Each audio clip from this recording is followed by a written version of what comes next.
They have these large databases of customers that they're constantly marketing. Their cost to acquire is lower, so they're able to give a much lower cost. And they already have information on these people because they're doing business with them.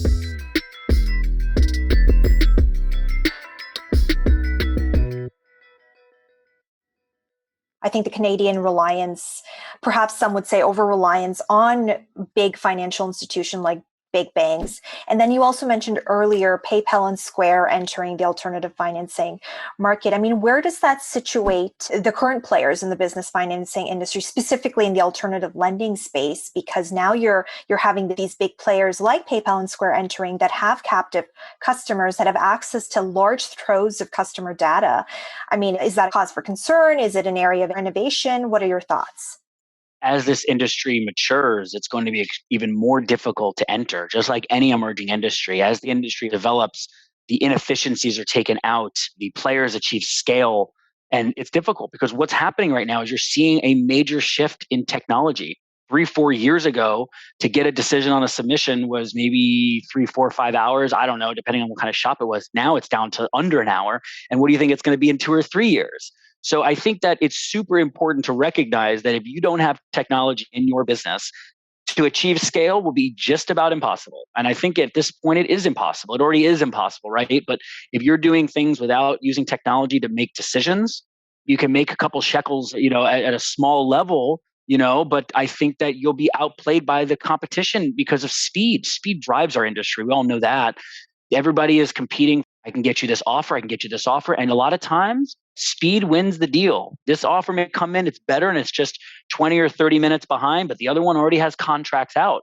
And that's because the customer got the offer that they needed. They're like, I want the 50, and they're ready to go. But this was 50 at a slightly cheaper cost. Well, you know what? You were slow. You lost it. So going back to what you were saying, companies like Square, PayPal, the larger companies with technology are going to have an edge up simply because of that.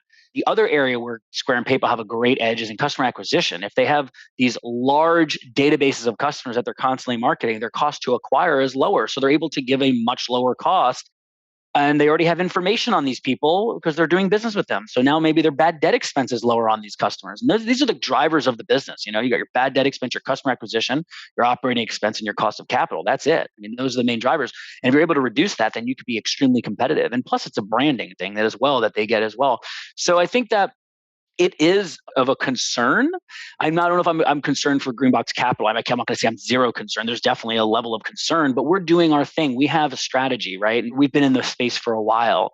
But if I was telling that to somebody of newer players, I think they need to figure out how to get technology in. If they want to come into the industry right now, they have to figure out how to right out the gate, get some kind of technology. Without the data and able to make those decisions, they're just going to have to do trial and error and learn about either what they know or what their intuition tells them. But data is king. The more data you have, the better decisioning you'll have on the pricing and credit side.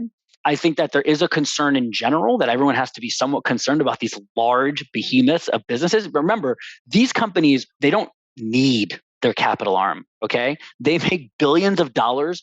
The capital arm is probably a break even for them. When Square's putting out 9, 10, 11% interest and PayPal's doing the same, they're barely making money. They're doing this to create their ecosystem around their clients and say, look, we can offer you capital. We can do this. We can do that. No need to ever go over to Square. You got PayPal. They're playing a different game. So for us, that are a lot of companies in this industry that are just offering capital, we need to make money for our existing products. So yeah, that would be a concern in of itself. Ecosystem is huge right now. It doesn't matter where you are, what industry you're in, ecosystem is a big deal because it revolves around software, making things easy and seamless.